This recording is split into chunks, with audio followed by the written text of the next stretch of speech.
single day, like I've always done and always will. Passing these bills on the floor, making yet another stand for New York. Welcome to this week's edition of New York Now. I'm Chantal Destra.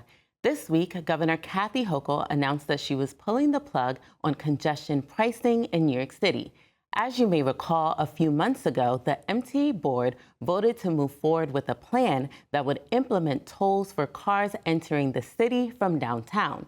Supporters say it would offer financial support to the MTA and help reduce traffic. The legislature first voted on the plan about 5 years ago, but the plan has faced hiccups and legal challenges along the way. Now, the governor's decision has thrown a wrench in a plan that was seemingly settled. In a pre-recorded video, Hochul explained that she was concerned about the level of commuters who would have to come out of pocket to pay the tolls. So after careful consideration, I have come to the difficult decision that implementing the planned congestion pricing system risks too many unintended consequences for New Yorkers at this time. For that reason, I have directed the MTA to indefinitely pause the program. Now, I want to be clear. My team worked into the final hours to find a way to implement this because the goals of congestion pricing in terms of reducing traffic and pollution are important. But hard-working New Yorkers are getting hammered on costs, and they and the economic vitality of our city must be protected. The governor's announcement means an indefinite pause on the program and was met with both support and criticism from members of her own party. We'll continue to bring you updates on the future of the plan right here on the show. And just like that, the legislative session at the state capitol is coming to its end. The last few months included a mix of milestones for Albany leaders, from the eventful budget process to tackling controversial policy issues. As we've discussed here on the show, one of the year's biggest highlights was housing, for example. After not being able to come to an agreement last year, the governor and legislature approved a plan that meant improving affordability in New York City and imposed tenant protections across the state. But like any other year, there are still policy items that are left on the table. As lawmakers head to their districts for the summer, they will still continue to try to get support for their bills. One such legislative priority would disaggregate data on Middle Eastern and North African New Yorkers from being looped in with those of European descent. We sat down with one of the sponsors of the bill, Assembly Member Jessica González-Rojas, a Queens Democrat, to discuss the bill's future. Here's that conversation. Thank you so much for joining us today, Assembly Member. Thank you for having me. Now, you sponsor a bill in the Assembly that would essentially prevent data from Middle Eastern and Northern African New Yorkers from being included in that of New Yorkers of European descent. So can you unpack why that is important and, the impact of that bill? According to the U.S. Census, people of Middle Eastern and North African descent are considered under the white category. As you may know, there's two questions on the census related to race and ethnicity. The first one is, are you Latino, Hispanic, or Spanish? And then you could check yes or no. And then the next question is, what's your race? And then in 2020, it allowed you to define your race by your origin. So you have to click off whatever race you identify with and then put your country of origin. They specified in that question, as an example, they said German, Italian, Irish, Lebanese, Egyptian. So it was very clear that Middle Eastern, North African people were considered amongst the white race. Now, the problem is that so much of our work is driven by census data. And when you lump a community like the Middle Eastern, North African community in the white data, it doesn't tell the full story. So, for example, in my district, I went from a district that was 11% white before redistricting, because it was very Latino and very South Asian, to a district that was 27% white. Now, I gained Little Egypt. And I know that, the 27% white in my new district is comprised mostly of Middle Eastern and North African communities. So it's really important to be able to disaggregate that data and ensure that as policymakers, as researchers, as people making decisions, we're able to make better informed decisions with that data. So what my bill would do was require every state agency, commission, or board that issues demographic data to disaggregate the white category to pull out the people who identify as Middle Eastern and North African. And do you have any estimate of how much this might potentially cost the state? I don't believe it'll cost the state very much. It's very much inspired by a bill passed in 2021 by Assemblywoman Yuli New that requires state agencies to disaggregate the Asian data. We know the difference between a Filipino and a Korean and a Bengali might be very different between, language needs, cultural needs, religious needs, and having one Asian category didn't tell the full story. So they passed that bill. It's been signed into law. There's some funding that's allocated to do that in those very agencies. So essentially builds upon that. So we don't imagine a fiscal associated with this since they're already disaggregating data already. And it appears to me that this is sort of like an intuitive measure. So why do you think it has taken so long for the state to potentially act on this?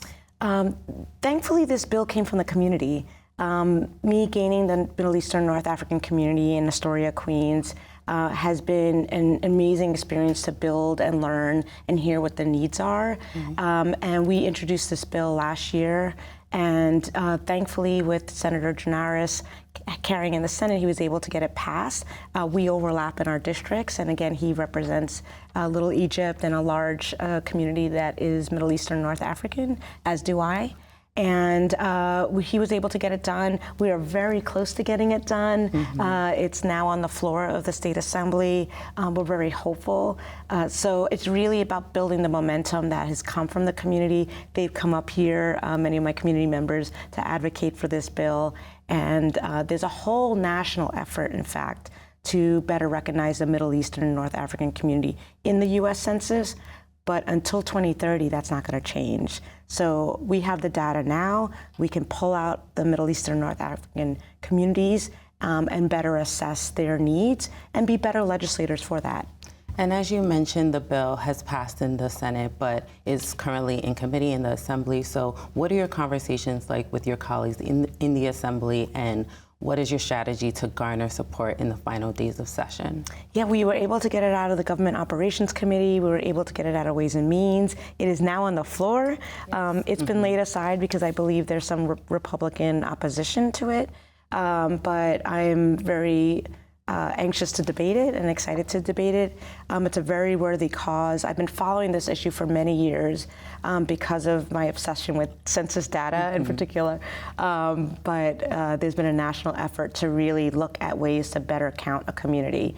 If you think about what these numbers mean, you think about redistricting, we think about minority and business-owned programs for people of color and women that they're not getting access to. We're thinking about data around health inequities. We're thinking about environmental justice communities that are not counted amongst the MENA population. So it's really important that we have this information to do better policy making.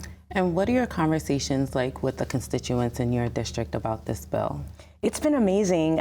We did a big launch earlier this year with Senator González, with Assembly Member Zohran Mandani. We had so many members of the Middle Eastern North African community, whether they were Egyptian or Moroccan or Algerian or Yemeni. A lot of the leaders came out to push for this bill. We talked about how vibrant Little Egypt is in Astoria, yet these businesses are not getting the resources that they need. These communities are not getting counted in ways that they should. And again, we're missing out on a whole slew of data that can help inform ways that we can make better policy decisions. I always say data is power. And this is one way to really ensure that the Middle Eastern North African community has a number and the resources to fight for the issues that they need and that are important for them. And you mentioned the previous bill that disaggregated Asian American data. So is this bill structured in the same way, or are there any major differences between the two bills? They're very similar. They're very similar. It would require any state agency, board, commission, that issues demographic data to disaggregate by, in this case, the Asian population. Again, so you're seeing who's Korean and who's Filipino and who's Bengali and so on and so forth. And this one would say, okay, you have this white category. How many people consider themselves Middle Eastern, North African, and that includes everything from Egyptian to Moroccan to Algerian to Yemenis to many of the countries that are included in the Middle East and North Africa. So it's really important to do that, and it's really modeled by the same piece of legislation. And if all goes well and the bill is passed, what are some other ways that you're hoping to better support this community? Well, the first thing is to get it passed. We hope to celebrate when it's signed into law. And then we have to actually pressure and make sure that the agencies, boards, and commissions actually do their job and make sure that they're following up on that requirement. It'll go into effect in 2025, so it'll take a little bit of time because we want to give these agencies time to start, disaggregating that data and creating public means of sharing that. But we want to make sure we hold them accountable to that. Will there be any benchmarks or guardrails that are put in place to help these agencies better disaggregate the data? Or do they kind of have like full reign to kind of approach it any way that they see fit? Well, it's very clear in the bill the countries of origins that are included within the Middle Eastern and North African population. Again, we're watching the way in which the AAPI bill is being executed. It's in its very early stages, so we're seeing how that's going. So that's sort of some of the benchmarks that we're looking at, but it is very clear who is considered Middle Eastern and North African by the language in the bill. And now that we're in the final days of session, what are some of your legislative priorities through the rest of the year, heading into the summer and, preparing for the next legislative session early next year? There's a couple of bills that we're trying to get through to over the finish line. One, the MENA bill is very important to me, the Middle Eastern North African data bill.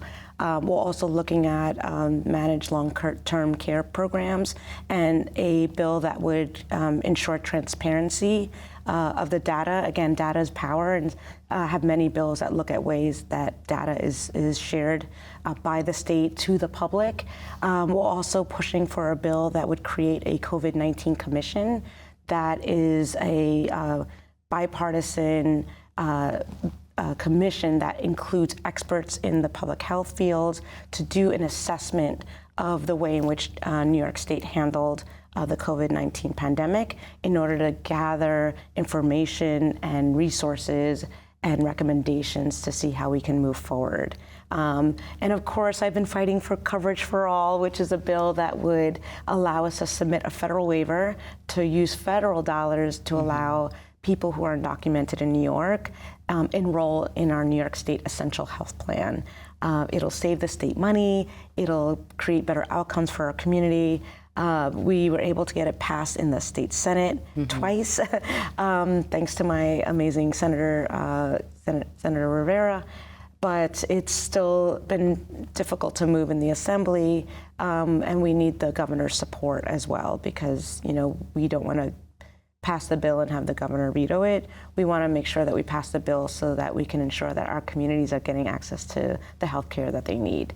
Again, it's fiscally smart, but it's also just the right thing to do. So we're still in that push, and we really hope to get it over the finish line by the end of session, if not really queue us up for early next year. Well, certainly a lot to look forward to, but we'll have to have you back on the show. Thank you so much for joining us today. Thank you for having me. And we were speaking with Assembly Member Jessica González-Rojas, a Queens Democrat. Thank you. And you can find more information on the bill that would disaggregate MENA data on our website. That's at nynow.org. Now turning to another important topic. In 2019, the Climate and Community Protection Act formally established benchmarks for the state to reach its climate goals. And to help reach those goals, the health and management of the forest and the state is now extremely important. Producer Dana Wright spoke with environmentalists to understand how the state is approaching this important work. Here's that story. The stunning Catskills.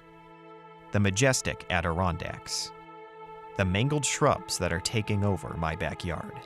New York's forests are important for countless reasons. They give us a chance to escape to nature, which has significant mental health benefits. They're also economically important to our state. They provide habitat for wildlife, and they help combat climate change by sequestering CO2. And with New York's new Climate Act, which aims to drastically reduce the state's net carbon emissions, we're now also relying on our forests to sequester enough carbon for us to hit our state goals, making forest health as important as ever. So with all of the ways our forests take care of us, it's important to ask, how can we take care of our forests? The state's climate plan cites the importance of forest management, but how does one manage a forest? This is what I set out to learn. And who better to learn from than, well, a forester? Meet Annabelle Roberts McMichael. She works in the Hudson Valley advising landowners on ways they can improve the health of their forests. This is important work because almost 3/4 of New York's forested lands are privately owned. The sort of classic forester is someone who will inventory a forest, understand what species are present, and then create a forest plan for how to both harvest timber from the forest and take care of it over the years. The first example of forest management she showed me was a logging site at Tomorrow Farm. So we're at a logging job today. We're trying to meld a commercial log sale with a cut that's just for the purpose of improving forest health. So we're here improving the overstory and trying to create a seed source of trees that are really healthy for the future. If you're like me, you may be thinking, how can cutting down trees help forest health? Annabelle explains. Where we live, almost every forest was completely clear-cut in the 1700s, 1800s. And so the forest where we live has grown back from nothing. And in that time, for the most part, what people have done is cut down the nicest trees because, of course, they make great lumber. Over time, when you do that, the forest health declines, and so you start to have higher and higher proportions of unhealthy trees and lower proportions of healthy trees for the future. We actually need to actively intervene in our forests to undo that. Selecting what trees to cut down is a very nuanced process, which involves balancing what is economically viable and what would leave the forest in a better place. But just because we're trying to reduce the number of unhealthy trees doesn't mean all unhealthy trees should be cut. So this one's a good example of a reason we didn't mark this tree. You can get all kinds of wildlife living in those cavities. Red squirrel can live in them, and they're essential to planting the acorns of the future forest. You could get a whole family of raccoons or owls. So we try to never cut down a cavity tree. Annabelle often spoke of looking to the forests of yore for inspiration. If this was an old-growth forest, there would be these open sunny patches where a very large old tree had come down due to disease or injury. And that is where all of the young regeneration of trees comes up. And that's exactly what we're trying to imitate in this forest management. I had a great time learning about how logging plays a role in forest management. But when you're at a site where trees are being felled, you always have to remember, safety first. The following week, I went to see another project Annabelle was working on. Now what we have is this statewide, region-wide issue of forest regeneration. Our forests aren't regenerating, so there isn't another class of baby trees coming up. The reason that the younger trees are not growing right now, the reason that we have no seedlings and saplings in most forests is because of the pressure of deer browse. Deer are currently eating sugar maple and white oak and a lot of our major hardwood species that are really core and keystone species of our ecosystem. So today we're here to protect regeneration with a deer fence. They're called deer exclosures. So what makes this particular spot good for forest regrowth? You can see there's a lot of vegetation in the understory here, and that is indicative that there is a lot of sunlight hitting the forest floor. We also have some really remarkable, beautiful old seed trees that will create a really wonderful next generation of trees. It's a simple solution to the problem. Annabelle also showed me some shrubs that typically need to be cleared to make room for regeneration. This is a Japanese barberry. These are some of the invasive shrubs that have been coming into forest understories. They are taking up a lot of the available sunlight that native species could be in, But the reason that they are taking up that space is because the deer only eat the native species. The native plants would actually be growing very abundantly and just as well as these species if it weren't for being hammered by deer. So now we know some of the examples of the hands-on work that sets up our forests for success. But what large-scale work needs to happen if we want improved forest health and sequestration statewide? New York's climate scoping plan often refers to partnering with universities like SUNY ESF and Cornell to develop forest management strategies for the state. So I interviewed Colin Beyer, a professor at SUNY ESF, to talk big picture strategy for forest health. The three broad strategies for using forests as a climate solution are avoided conversion, right, or avoiding deforestation, adding new forest land to the landscape, enhancing, improving, or adjusting the management of working forests. What's happening is that the pressure to sell forest land for development is far exceeding what most can generate revenue-wise sustainably from the land. So you're trying to create incentives, you're trying to provide resources. The climate law counts on forest landowners, right, to offset the emissions of sectors that they really have very little to do with. We need to be careful not to create further disincentives for forest landowners in New York to own and tend their land sustainably. We can add new forests, but in our part of the world, it's going to take decades for those new forests to really start sequestering carbon. For every acre that's deforested, even if we replace it with 3 or 5 or 10 acres of reforested land, there's a time gap there, right? All of this carbon is going back to the atmosphere, and the rate at which the reforested land is able to pull some of that back down, right? There's a mismatch there. Now that reforested land is a good thing, right? We need to do it now. We needed to do it yesterday. We needed to do it a while ago. But it's not so simple as like taking something out of this ledger and adding it over here. Colin also noted an incentive program run by the DEC called Regenerate New York, which provides funding for landowners who seek to manage their forests or establish new forest land on their property. He said that Regenerate New York is a good start, but there's a lot of forest land to address. That's all we have time to get to today, but that doesn't mean that we're leaving behind our lovely forests, because next episode, we're going to look at bird habitats and migration. Maybe we'll even hear the call of some beautiful songbirds. Maybe not that one. Until next time, I'll see you outside. And to learn more about forest management in New York State and for New York and Climate episodes, you can visit our website. Again, that's at nynow.org. Now turning to our last topic. As part of our series focused on aging New Yorkers, we wanted to share a segment on the work being done to ensure seniors over the age of 60 maintain their quality of life and stay connected. Through a grant from the State Office of Aging, seniors who are part of a neighborhood naturally occurring retirement community are provided resources to be able to age in the comfort of their home and neighborhood. Here's that story.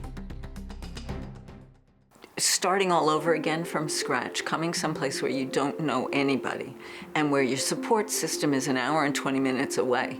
It's very difficult. It can be really devastating in addition to the loss of your life's partner. And the NORC helped fill in the gaps.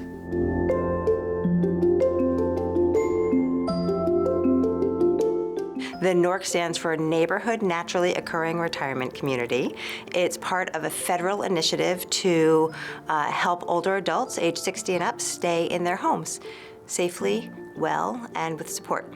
New York State Office for the Aging did a study on neighborhoods who were applying to receive this grant, and they found that this neighborhood had a higher concentration of older adults. The goal of the program is to support older adults to age in the comfort of their home and in the comfort of their neighborhood. And we do this by providing 4 core services that are funded through the grant.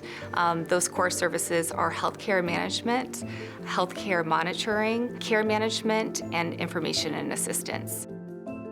In addition to those 4 core services, we provide loads of socialization, activities, recreational programs. I've lived in the neighborhood for 20 years.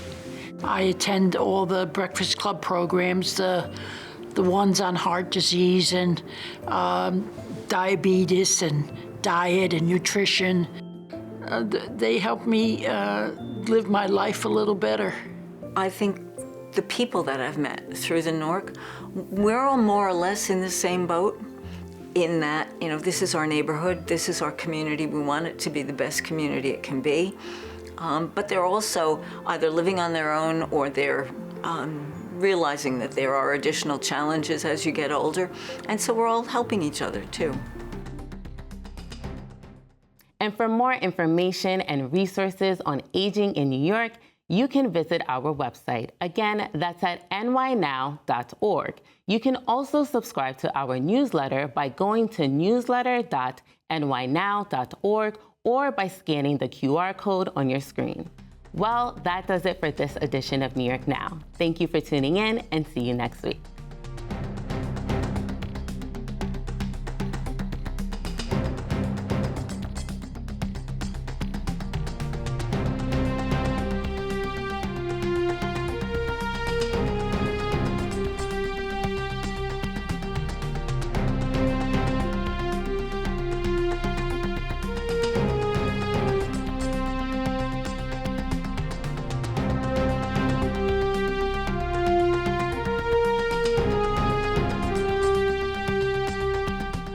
Funding for New York Now is provided by WNET,